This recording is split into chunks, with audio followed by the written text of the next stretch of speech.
श्री गणेशाय नमः। सियावर रामचंद्राय नमः। ओम हनुमते नमः। श्री गुरुचरण कमलेभ्यो नमः। उमापति महादेवाय नमः। भृगुकुल श्रेष्ठ परशुराम जी जब प्रभु श्री राम जी के प्रभाव को जाना और प्रभाव जानने से परशुराम जी का शरीर पुलकित और प्रफुल्लित हो गया। अब परशुराम जी हाथ जोड़कर वचन बोलते हैं और प्रेम परशुराम जी के हृदय में समाता नहीं। और प्रभु श्री राम और अनुज लक्ष्मण दोनों भाइयों की स्तुति करते हैं।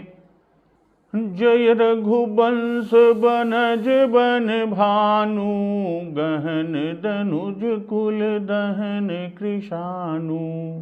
जय सुरविप्र धेनु हितकारी, जय मद मोह कोह भ्रमहारी। विनयशील करुणा गुण सागर, जयति बचन रचना अति नागर। सेवक सुखद सुभग सब अंगा, जय शरीर छवि कोटि अनंगा। करूं काह मुख एक प्रशंसा, जय महेश मन मानस हंसा। अनुचित बहुत कहूँ अज्ञाता, क्षमहु क्षमा मंदिर दो भ्राता। इस तरह परशुराम जी दोनों भाइयों की स्तुति करते हैं और कही जय जय जय रघुकुल केतु। भृगुपति गए बनहि तप हेतु। इस तरह प्रभु की जय जयकार कर और परशुराम जी तपस्या के लिए वन को चले। परशुराम जी को प्रभु श्री राम जी की स्तुति करते हुए देखकर जो दुष्ट राजा थे कि अप भय कुटिल महीप डेराने, जह तह कायर गवहीं पराने। कि बिना किसी कारण के यानी मनः कल्पित, मने में कल्पना कई के और डर के प्रभु श्री रामचंद्र जी से तो परशुराम जी भी हार गए और हमने इनका अपमान किया था, अब कहीं ये उसका बदला न ले। तो इन्हीं व्यर्थ के डर से सभी कुटिल राजा डर गए और कायर चुपके से जहां तहां भाग गए। तो यह सब देखकर देवन दीन्ही दुंदुभी, प्रभु पर बरसहि फूल। हर से पुर नर नारी सब, मिटी मोहमय सूल। भाई देवताओं ने नगाड़े बजाए और प्रभु के ऊपर फूल बरसाने लगे और जनकपुर के जो स्त्री पुरुष हैं सब हर्षित हो गए। उनका मोहमय यानी अज्ञान से उत्पन्न जो सूल था, मोह था, वो मिट गया। तो आज का प्रसंग इसी से आगे। अति गह गहे बाजने बाजे, सबहि मनोहर मंगल साजे। जूथ जूथ मिल सुमुखि सुनैनी, करहि गान कल कोकिल बयनी। सुख विदेह कर बरनि न जाई, जन्म दरिद्र मनहु निधि पाई।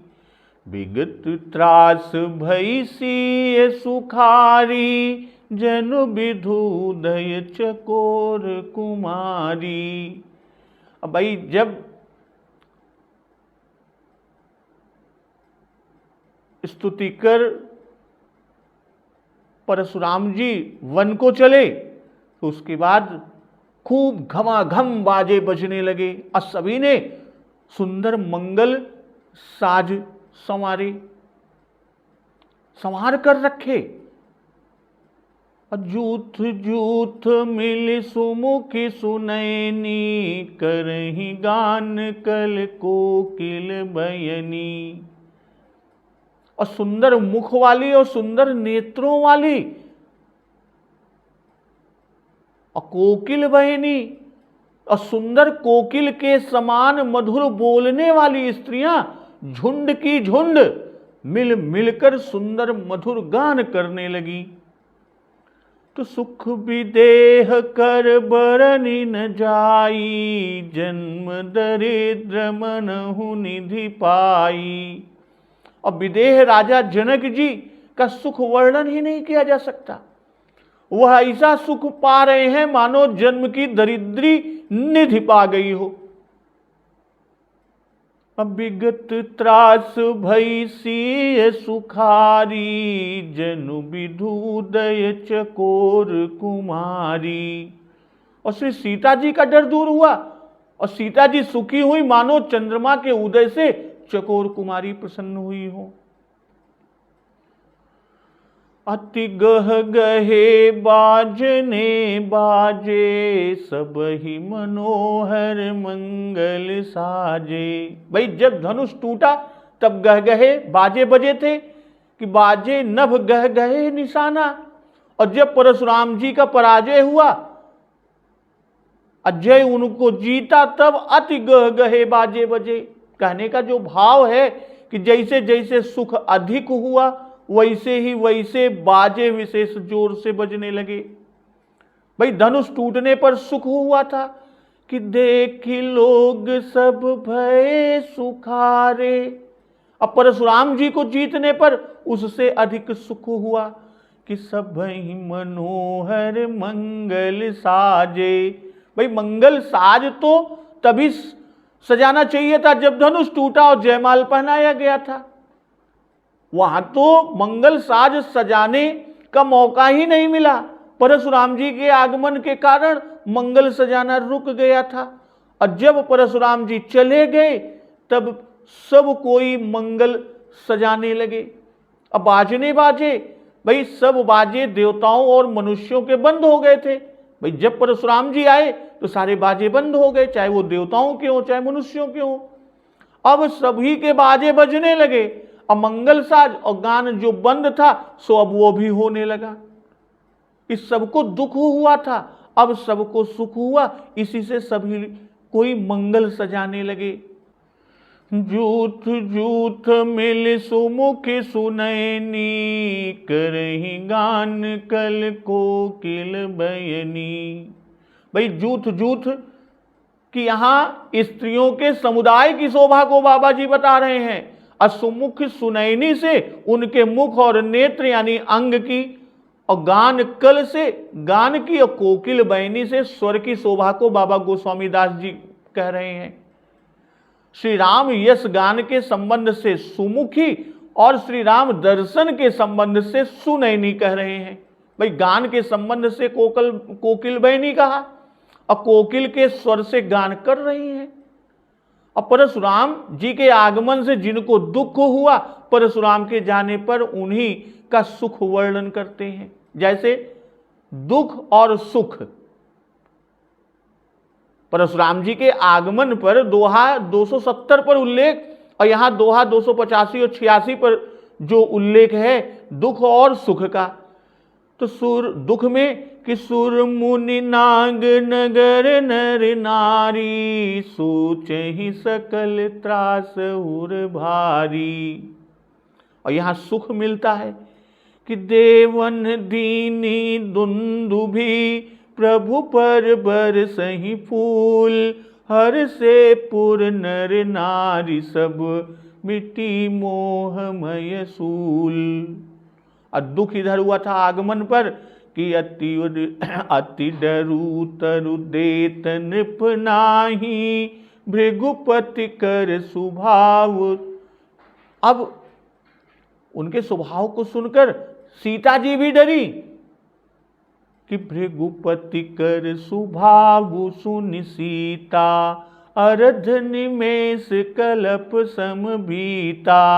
और इधर विगत त्रास भय सीय सुखारी, जनु विधुदय चकोर कुमारी। तो उधर दुख जिनको हुआ इधर सुख हुआ। भाई पहले धनुष टूटने पर तीन का दुखी से सुखी होना कहे, जैसे कि सखिन सहित हर्षियति रानी, सुखत धान पराजनु पानी। जनक लहु सुख सोच बिहाई, पैरत थके थाह जनु पाई। सीय सुख ही बरनिय के ही भांति, जिम चात की पाई जल स्वाति। किंतु यहाँ दो ही का कह रहे हैं कि सखियों को अलग ले तो चार में से तीन के सुख को कहा गया, भाई रानी का नहीं कहा गया। पहले सखियों सहित रानी का हर्ष कहा गया, तो वैसे यहां पर भी सखियों के साथ ही रानी जी को यानी रानियों को सुख अवश्य ही हुआ होगा। असुख विदेह कर बरनी न जाई, जन्म दरिद्र मनहु निधि पाई। भाई जनक महाराज जी बहुत डर गए थे और श्री राम जी को बचाने के लिए वो उत्तर नहीं देते थे। अति डर उतर देत निप नाही। और अब परशुराम जी के चले जाने पर निधि के समान पा गए हैं। और जन्म दरिद्र, यहाँ परशुराम जी का आगमन दरिद्रता का आगमन है, और दारिद्र के समान दुख कोई और नहीं, नहीं दरिद्र सम दुख जग माही। तो इस दरिद्रता ने राम धन को हर लिया और इसके बराबर कोई दुख नहीं। और जब परशुराम जी चले गए तब निधि पा गए, और इसके बराबर कोई दूसरा सुख नहीं। भाई जनक जी को संदेह था कि परशुराम जी श्री राम जी को मारेंगे और अब प्रभु श्री राम जी न बचेंगे, और उनके चले जाने पर मानो निधि पा गई।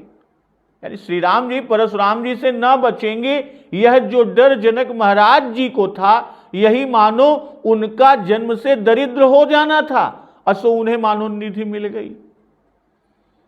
तो विगत त्रास भय सीय सुखारी, जनु विध उदय चकोर कुमारी।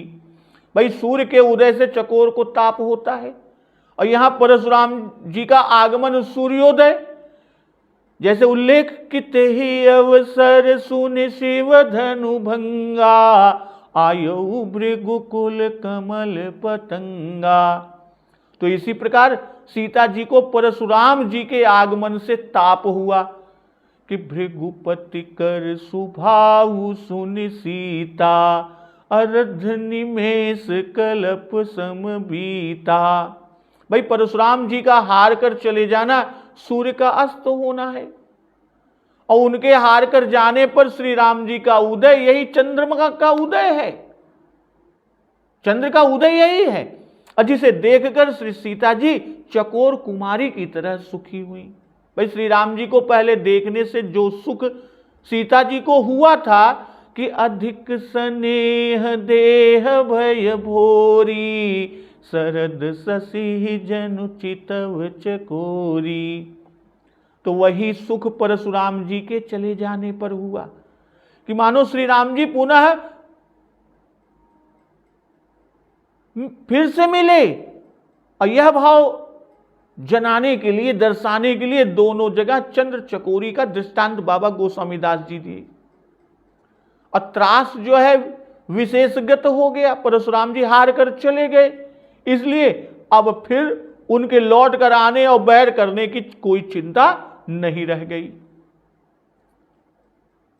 तो इस तरह धनुष यज्ञ, जयमाल स्वयंवर और परशुराम पराजय प्रकरण यहीं तक है।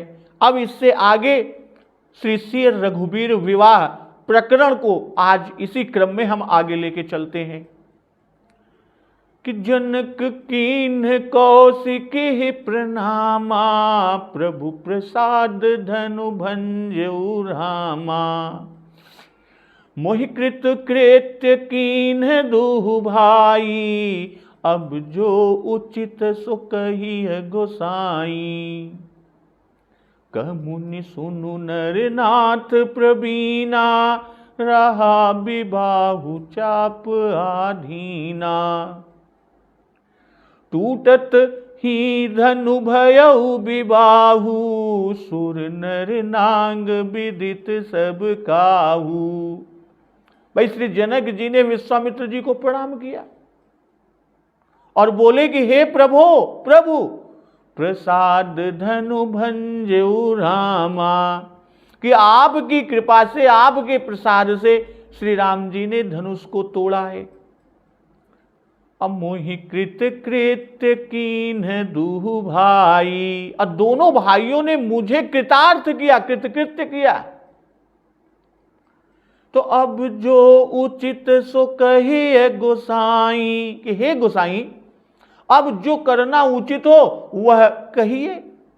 तो इस पर मुनि बोलते हैं कि कह मुनि सुनु नर नाथ प्रवीणा, रहा विबाहु चाप आधीना।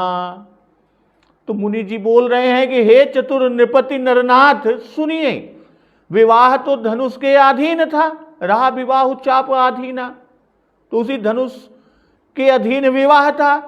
अटूटत ही धनु भयउ विबाहु, सुर नर नाग विदित सब काहू। यद्यपि धनुष के टूटते ही विवाह हो गया, क्योंकि इसी धनुष के अधीन ही विवाह था, और यह बात देवता मनुष्य नाग सब किसी को विदित है, सब किसी को मालूम है। तो जनक जी कौशिक जी को प्रणाम करते हैं, विश्वामित्र जी को, कि जब धनुष टूटा था तभी प्रणाम करना, और यह बात कहनी चाहिए थी, और वही ठीक समय भी था। किंतु जनक जी करे तो क्या करें, तुरंत ही परशुराम जी जो आ गए, और इससे समय ही नहीं मिला, कोई ऐसा अवशेष समय नहीं मिला कि जब वे चले गए परशुराम जी तब प्रणाम आदि का अवसर मिला। भाई जब तक परशुराम जी थे, लक्ष्मण जी और प्रभु श्री राम जी से उनका संवाद ही चल रहा था, उन दोनों की नोकझोंक चल रही थी। और जब जनक महाराज को निधि पाकर बड़ा सुख हुआ कि सुख विदेह कर बरनी न जाई, जन्म दरिद्र मनहु निधि पाई, तब जनक जी ने उपकार की कृतज्ञता को सूचित करने के लिए, दर्शाने के लिए विश्वामित्र जी को प्रणाम किया कि यह सुख आपकी कृपा से ही प्राप्त हुआ। जैसे बार बार कौशिक चरण शीस नाई कहराओ, यह सब सुख मुनि राज तव कृपा कटाक्ष पसाओ। और जैसे दशरथ महाराज ने पुत्रों का विवाह हो जाने पर परमानंद पाकर कृतज्ञता सूचित करने के लिए प्रणाम किया और कहा, तो वैसे ही श्री जनक महाराज जी ने किया। अब प्रभु प्रसाद धनु भंजऊ रामा, यह सब माधुर्य के अनुकूल कहते हैं। श्री राम जी अत्यंत कोमल बालक हैं, धनुष वज्र से भी अधिक कठोर था और उसे तृण के समान प्रभु श्री राम जी ने तोड़ डाला, और यह सब आपका प्रसाद है। ऐसा श्री दशरथ जी और कौशल्या अम्बा ने भी कहा है कि राम लखन कई कीरति करनी, बारही बार भूप बर बरनी, मुनि प्रसाद कही द्वार सिधाए। अभी आगे 295 में दोहे में इसका उल्लेख मिलेगा। मुनि प्रसाद बलितात तुम्हारी, ईस अनेक करवरे टारी, सकल अमानुष कर्म तुम्हारे, केवल कौशिक कृपा सुधारे। ये 357वें दोहे पर मिलेगा कि श्री राम जी का परम पुरुषार्थ देखने पर भी राजा ने अपने पौ के साथ दूल्हे लाडला वात्सल्य भाव की उमंग से प्रभु प्रसाद कहकर मुनि का गौरव और अपनाई हुई वस्तु का लाघव दिखला रहे हैं, और यही नीति की सीमा है। और कहते हैं कि मोहि कृत कृत्य कीन दुहु भाई, अब जो उचित सो कहिए गोसाई। भाई पहले धनुष तोड़ना कहा, अब कृत्य होना कह रहे हैं। तो इस क्रम से यह बता रहे हैं कि धनुष टूटने से हम कृत्य हुए और श्री राम जी ने धनुष तोड़कर कृत्य किया। पर यहां तो दोनों भाइयों का कृत्य करना जनक जी कह रहे हैं। यह क्यों कह रहे हैं? श्री जनक महाराज बुद्धिमान हैं, इसी से वे दोनों भाइयों का कृत्य करना कहते हैं। केवल श्री राम जी को कहने से श्री लक्ष्मण जी का अनादर होता और लक्ष्मण जी के अनादर होने पर प्रभु श्री राम जी अप्रसन्न होते, क्योंकि जब समस्त उपस्थिति और पहले आए हुए राजाओं से धनुष न टूटा और जनक महाराज जब व्याकुल हुए कि नृपन्न बिलो की जनक अकुलाने, बोले बचन रोष जनुसाने, तब लक्ष्मण जी ने अपना पुरुषार्थ कहा, जिससे जनक जी को बड़ा धैर्य हुआ था, बड़ा धीरज मिला था। तो लक्ष्मण जी के वचनों ही ने श्री राम जी द्वारा धनुष तोड़े जाने का संयोग बनाया, लगा दिया संयोग।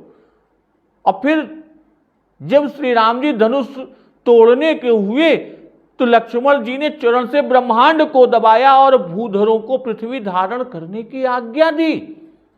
तो दोनों भाइयों ने पुरुषार्थ किया, इसी से दोनों भाइयों का उपकार जनक जी कहते हैं कि जो जनक जी की प्रतिज्ञा थी वह दोनों भाइयों के पुरुषार्थ से पूरी हुई। परशुराम जी के पराजय में भी श्री लक्ष्मण जी का बड़ा भारी भाग था, इसलिए उनके द्वारा भी अपना परम उपकार समझ उसका निर्देश करते हुए दो भाई जनक जी कह रहे हैं। और अब जो उचित सो कहिए गोसाई। भाई श्री जनक जी के इस वाक्य के उत्तर में विश्वामित्र जी ने दो बातें कही। एक तो यह कि धनुष टूटते ही विवाह हो गया, और दूसरे कि तथापि तुम फिर भी लोक कुल और वेद रीति के अनुसार भी विवाह करो। इससे यह समझ पड़ता है कि राजा ने मुनि से यही पूछा कि धनुष टूटने पर अब विवाह हो कि न हो, और आप बड़े हैं, आप जैसी आज्ञा दें वैसा ही मैं करूं। तो विश्वामित्र जी ने विचारा कि जनकपुर वासियों को तो आनंद हुआ ही आनंद हुआ, और अब अवध वासियों को भी तो सुख देना चाहिए। बारात आवेगी तो दोनों समाजों को परमानंद होगा। और दूसरे कि विश्वामित्र जी त्रिकालज्ञ हैं और जानते हैं कि अन्य दोनों भाई भरत और शत्रुघ्न का भी विवाह होना है, इसलिए आगे दूतों को भेजकर बारात सहित राजा को बुलवा भेजने की आज्ञा जनक जी को देते हैं। भाई राजा ने विचारा कि रघुकुल का और निम्कुल का एक गोत्र, और पुनः वे चक्रवर्ती महाराज हैं, अयोध्या छोड़ बारात ले जाकर किसी के यहां विवाह करने नहीं गए, इसलिए संभव है कि वे मेरे यहां ना आवे। और ज्योतिषियों की गणना में कदाचित कोई अंतर पड़े, या यह वीर शुल्क स्वयंवर, और श्री राम जी ने धनुष तोड़कर उस वीरता के शुल्क का दे जानकी को प्राप्त कर चुके, उनको अधिकार है कि वे उनको घर ले जाकर वही कुल रीत से विवाह कर ले, तो इसमें मेरा क्या वश है। तो इन्हीं संदेहों के उत्पन्न होने से राजा जनक महाराज ने मुनि से पूछा कि जो उचित हो वो आज्ञा दीजिए और मैं वैसा ही प्रबंध करूं। तो कह मुनि सुनु नरनाथ प्रवीणा, रहा विवाह चाप आधीना। भाई आप मनुष्यों के नाथ हैं और उनके उचित और अनुचित को समझकर न्याय करते हैं, लोक की बातों को जानते हैं जो आजकल लोक में प्रचलित हैं। तो राजा ने उचित ही पूछा, इसी पर मुनि कहते हैं कि आप प्रवीण हैं, क्या उचित है यह आप सब जानते हैं, आप परमार्थ के ज्ञाता भी हैं। तो टूटत ही धनु भयउ विबाहु, सुर नर नाग विदित सब काहू। भाई विवाह चाप के अधीन था, इसी से कह रहे हैं कि धनुष टूटते ही विवाह हो गया। और यहां कारण और कार्य दोनों साथ ही सिद्ध हुए। धनुष कारण और विवाह कार्य है, तो धनुष के टूटते ही विवाह हो गया। भाई प्रतिज्ञा स्वयंवर में और कुछ कृत्य नहीं करना पड़ता, प्रतिज्ञा का पूर्ण होना ही कृत्य है। असुर नर नाग विदित सब काहू, भाई सुर से स्वर्गलोक, नर से मर्त्यलोक और नाग से पाताल लोक, इस तरह तीनों लोकों के निवासियों का जानना बताया।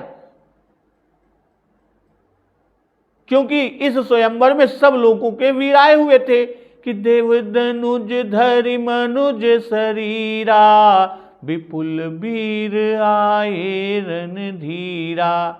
तो विवाह सुर नर नाग सभी में होता है, और इसी से सब जानते हैं कि धनुष टूटते ही, प्रतिज्ञा के पूर्ण होते ही विवाह हो गया। फिर भी विश्वामित्र जी कहते हैं, तदपि जाई तुम करहु अब, जथा वंश व्यवहार, बूझिवे प्रकुल वृद्ध गुर, वेद विदित आचार। तो भी आप जाकर वैसा वंश का व्यवहार करें जैसा व्यवहार है, और उसे ब्राह्मणों, कुल के बड़े बूढ़ों और गुरु से पूछकर, और जैसा वेद में प्रसिद्ध या वेदों में कहा हुआ है वेद विदित व्यवहार है, वैसा ही व्यवहार कीजिए। तदपि, यानी यहां पर तदपि का जो भाव है कि यद्यपि प्रतिज्ञा रीत से विवाह हो गया तो भी कुल रीति और वेद रीत से विवाह करना उचित है, इसमें कोई निषेध नहीं है। और जाए यानी जाने को कहा, क्योंकि रंगभूमि में प्रतिज्ञा विवाह हो चुका और अभी सब रंगभूमि में ही है।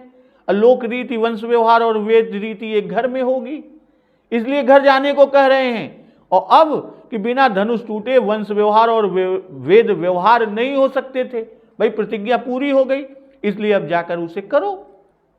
और जथा वंश व्यवहार, कि वंश व्यवहार सबका एक सा नहीं है, अनेक वंश हैं और उनके भिन्न भिन्न अनेक तरह के व्यवहार होते हैं। इसी से कहते हैं कि जैसा तुम्हारे वंश का व्यवहार हो वैसा करो। तो बूझिवे प्रकुल वृद्ध गुर, वेद विदित आचार।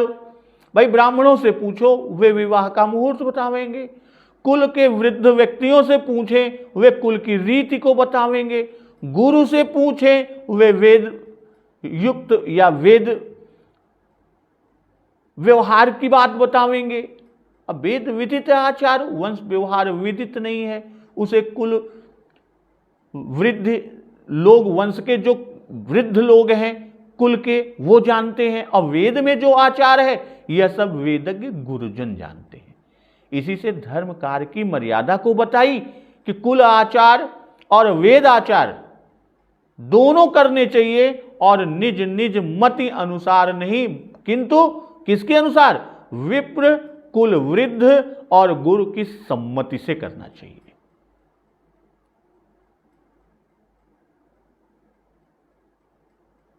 तो दूत अवधपुर पठवहु जाई, आनहिन दशरथ ही बोलाई। मुदित राहु कही भले ही कृपाला, पठई दूत बोलिते ही काला। कि जाकर अवधपुरी को दूत भेजिए और वे जाकर श्री दशरथ जी को बुला लावे। तो राजा ने प्रसन्न होकर कहा, हे कृपालु, बहुत अच्छा। और उसी समय दूतों को बुलाकर श्री अयोध्यापुरी को भेज भी दिया। तो दूत अवधपुर पठवहु जाई, भाई बिना दशरथ महाराज के आए विवाह की शोभा न होगी। और राजा जनक जी उनको बड़ा समझ के, क्योंकि वे चक्रवर्ती राजा हैं, बुला नहीं सकते, कि अपराध क्षमिबो बोल पठहे, बहुत हूं ढीठो कई। तो उनकी इस वाक्य से स्पष्ट है, इसी से चक्रवर्ती महाराज के बुलाने की आज्ञा विश्वामित्र जी दे रहे हैं। भाई दशरथ जी महाराज को बुलाने का भाव कि यदि कहते कि तुम विवाह का प्रबंध करो तो दोनों तरफ का खर्च इन्हीं को लगेगा, और इसमें शोभा नहीं होगी। गरीब का सा लड़के जैसा विवाह होगा या उसका ब्याह होगा, प्रभु श्री राम जी ब्याहे जाएंगे, और चक्रवर्ती के आने से धूमधाम से विवाह होगा। और यदि आज्ञा नहीं देते तो राजा संकोचवश उनको बुलावेंगे नहीं, इसलिए विश्वामित्र जी ने ऐसी आज्ञा दी। मुदित राउ कही भले ही कृपाला, पठये दूत बोलिते ही काला। भाई मुदित होने कि विश्वामित्र जी ने जनक महाराज के मन की बात कही, इसी से जनक जी प्रसन्न हुए। जो लालसा राजा जनक जी के मन में थी वह इस आज्ञा से पूरी हो गई। जो संकोच जनक जी के मन में था कि हम यदि चक्रवर्ती महाराज को अपनी ओर से बुलावे तो उनका अपमान होगा, और वह मुनि की आज्ञा होने से वह संकोच भी जाता रहा। सत्योपाख्यान में भी ऐसा उल्लेख है कि श्री जनक महाराज ने विश्वामित्र जी से प्रार्थना की कि आप आज्ञा दें कि दूत जाकर श्री दशरथ जी को सेना सहित ले आवे। तो उस पर मुनि ने आज्ञा दी, एवं भवतु भो राजन गच्छन्तु त्वरितम हयैः, आगमिष्यति राजा तु पुत्राभ्याम सैनिकैः सह। तो ऐसा ही हो, तुरंत शीघ्रगामी घोड़ों पर दूत जाएं और राजा को पुत्रों और सेना सहित ले आवें। और यहां पर कि मुदित राउ कही भले ही कृपाला, भले ही कहकर मुनि की आज्ञा की स्वीकार्यता को दिखा रहे हैं, अकृपाला कहकर कि आपने मुझ पर बड़ी कृपा की कि जो चक्रवर्ती महाराज को बुलाने की आज्ञा दी, क्योंकि मैं उनको बुलाने के योग्य नहीं था। विश्वामित्र जी ने जनक जी के मनोरथ को पूरा किया और इस आज्ञा द्वारा दोनों का पुराना टूटा हुआ संबंध स्वयं पुनः जुड़ रहे हैं। यह विश्वामित्र जी जोड़ रहे हैं, इसलिए कृपाला जनक जी कह रहे हैं। अब विजय दोहावली में इस प्रसंग पर कुछ इस तरह कहा कि श्रवण बधे के पाप हैं, दीन अंधरी सी साप, सो दशरथ बाहर रहे, जनक नन्यवते आप। स्वयं ब्रह्म अवतरे जह, सब विधि पूरन आप, तुलसी विनय विदेह की, चूक पाछली माप। तो इस तरह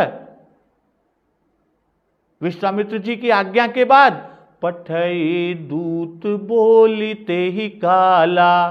भाई मुनि ने आज्ञा दी थी कि घर जाकर दूतों को भेजो, पर राजा इतने आनंद विभोर हैं कि वे मुनि के पठवों जाय वाली आज्ञा को भूल गए और वहीं दूतों को बुलाकर उसी समय उन्होंने भेज दिया।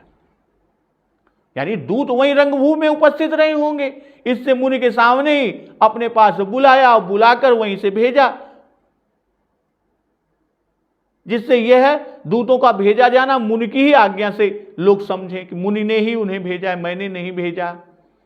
तो बहुरी महाजन सकल बुलाए, आई सबन सादर सिर नाये, हाट बाट मंदिर सुरबासा, नगर संवारहु चारिहु पासा, हरस चले निज निज गृह जा आए, मुनि परिचारक बोली पठाए, रचहु विचित्र बितान बनाई, सिर धरि बचन चले सचुपाई। और फिर जनक जी सब महाजनों को बुलाए और सबों ने आकर आदर पूर्वक मस्तक नवाया, प्रणाम किया। तो हाट बाट मंदिर सुरबासा, नगर सवारहु चारिहु पासा, कि राजा ने उन सब से कहा कि बाजार, रास्ते, मंदिर, देवताओं के निवास स्थान, नगर चारों ओर सजाओ और सब प्रसन्न हो, खुशी खुशी वहां से चलकर अपने अपने घर को आए। और फिर राजा ने परिचारकों यानी टहलुओं और सेवकों को बुला भेजा कि पुण्य परिचारक बोली पठाए, और रचहूं विचित्र बितान बनाई, सिर धरि बचन चले सचुपाई। और उन्हें आज्ञा दी कि विचित्र मंडप संवार कर रचो, बितान यानी मंडप, और वे सब आज्ञा को सिरोधार्य कर कर सुख पूर्वक चलते हैं। तो मुनि की आज्ञा का प्रतिपालन पहले कर दिया, तब अपनी ओर से जो करना उचित समझते थे उसकी आज्ञा जनक जी अपनी ओर से देने के लिए तत्पर हुए कि पठये दूत बोल इत्ते ही काला, तक मुनि की आज्ञा को कहे और अब राजा की आज्ञा कहते हैं, यानी अपनी आज्ञा। अब बीच में बहुरी, भाई महाजन महात्मा और धनिक दोनों को कहते हैं, पर यहां धनी लोगों को ही लें। भाई महाजनों को बुलाने में भाव कि काम बहुत भारी है, नगर को चारों ओर से सजाना है, इसलिए सकल यानी सभी महाजनों को बुलाया। और आय सबन सादर सिरनाए, इस सब का आना और प्रणाम करना कि राजा की आज्ञा में सबकी भक्ति है, इससे सबका स्वामी भक्त होना बाबा गोस्वामी दास जी दिखला रहे हैं। हाट बाट मंदिर सुरबासा, नगर संवारहु चारिहु पासा। भाई जब राजा दशरथ जी के बुला लाने की आज्ञा दी, तभी नगर संवारने की भी आज्ञा दी। मंगल समय में हाट बाट मंदिर आदि संवारने की रीति है कि सुन शुभ कथा लोग अनुरागे, मग गृह गली संवारन लागे। और यहां नगर संवारो, भाई सजाना मंगल का चिन्ह है, और नगर तो पहले ही सुंदर बना हुआ है, तो संवारने से विशेष रचना की को करने की आज्ञा समझ में पड़ती है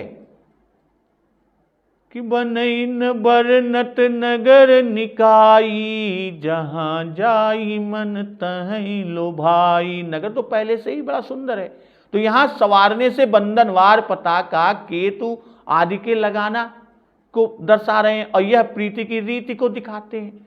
भाई जनक जी अब निश्चित हो गए हैं, निश्चय जान गए कि ये प्रभु श्री राम जी ब्रह्म हैं, और उधर उनके पिता दाशरथ यानी दशरथ जी चक्रवर्ती महाराज हैं, इसलिए उनके स्वागत के लिए तसी पूजा चाहिए जैसी देवता। तो इस नियम के अनुसार विशेष ऐश्वर्य से सजावट करने की आज्ञा दिए। तो हर्षि चले निज निज गृह आए, पुण्य परिचारक बोली पठाए। भाई राजा जनक आदि सब सभा के लोग हर्षपूर्वक अपने अपने घर के लिए आए, और राजा जनक ने दूतों और महाजनों को स्वयं बुलाया कि पठये दूत बोल इत्ते ही काला। अब बहुरी महाजन सकल बुलाए, क्योंकि महाजन और दूत वही विद्यमान। और राजा ने घर पर जाने के बाद सेवकों को बुलवाया, क्योंकि सेवक भी बुलाने के समय अपने अपने घर में है। तो यहां पर कि रचो, अब आज्ञा क्या दिए कि रचहु विचित्र बितान बनाई, सिर धरि बचन चले सचुपाई। भाई नगर संवारने को कहा और बितान यानी मंडप, विचित्र मंडप को रचने को कह रहे हैं, क्योंकि वितान यानी मंडप के नीचे विवाह होना है, सब कोई वहां आवेंगे और विचित्र मंडप की रचना को देखेंगे। तो इसमें अनेक प्रकार के रंग बिरंग के मणि को लगाओ, रचहु बनाई, इसमें बहुत विशेष कारीगरी को दिखाओ। सिर धारी वचन, वचन को सिरोधार्य करना सेवक का परम धर्म है। सच उपाई, इस सुख प्राप्त हुआ। क्यों? क्योंकि सेवक को स्वामी की आज्ञा होना सेवक का परम सौभाग्य है, और आज्ञा परम सेवा है, इसके समान दूसरी सेवा नहीं। असेवक स्वामी की आज्ञा को लालायित रहता है। तो पठये बोली गुनी तिन्ह नाना, जे बितान विधि कुशल सुजाना। विधि बंदी तिन्ह कीन आरंभा, बिरचे कनक कदली के खंभा। भाई उन लोगों ने गुणवान कारीगरों को बुलवा भेजा जो मंडप रचना में या मंडप रचना की विधि में निपुण और सुजान थे, और ब्रह्मा जी की वंदना करके कार्य को प्रारंभ किया, और सोने के केले के खंभे विशेष रच कर बनाए। तो पठये बोली गुनी तिन्ह नाना, जे बितान विधि कुशल सुजाना।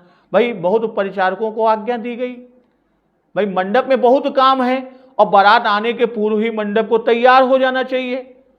तो मंडप का एक एक काम एक एक परिचारक को सौंपा, एक एक व्यक्ति को सौंपा कि प्रत्येक ने एक एक काम करवाया, बनू से बनवाया। अब प्रत्येक काम में बहुत गुणियों का काम है, इसी से प्रत्येक परिचारक ने अपने अपने काम के लिए अनेक गुणी कारीगरों को बुलाया।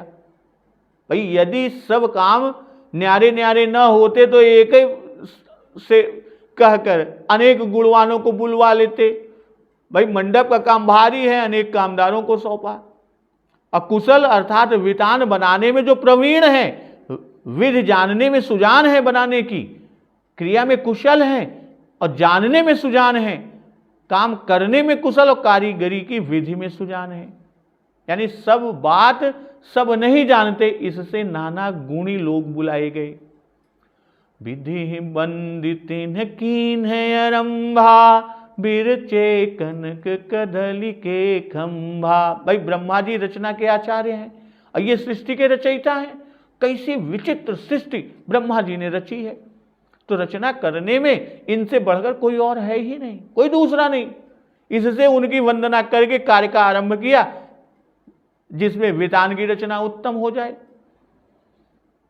भाई शंका एक होती है कि ब्रह्मा जी तो शापित हैं, अपूज्य हैं, तब उनकी वंदना कैसे की गई। यह बात शाप से पहले की है। वाल्मीकि रामायण में भी ब्रह्मा जी का पूजन और नमस्कार पाया जाता है।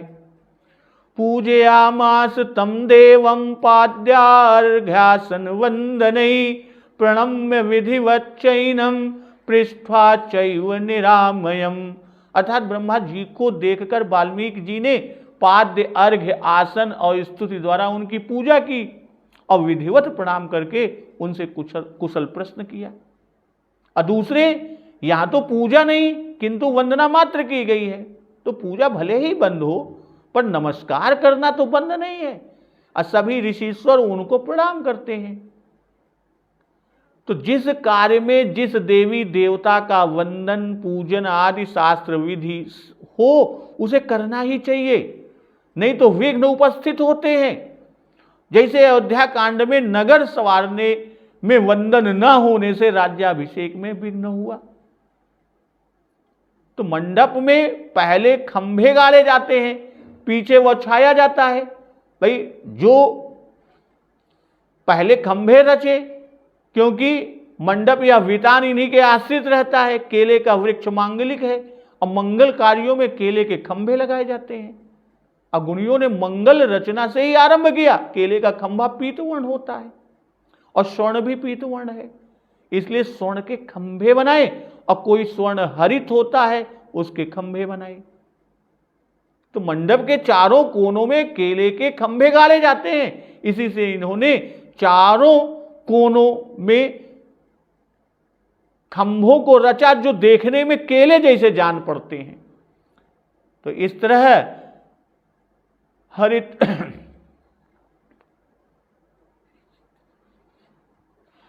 हरित मनिन के पन हरित मनिन के पात्र फल पदुम राग के। हरित मनिन के पत्र फल पदुम राग के फूल, रचना देखी विचित्रयति मनु विरंचि कर भूल।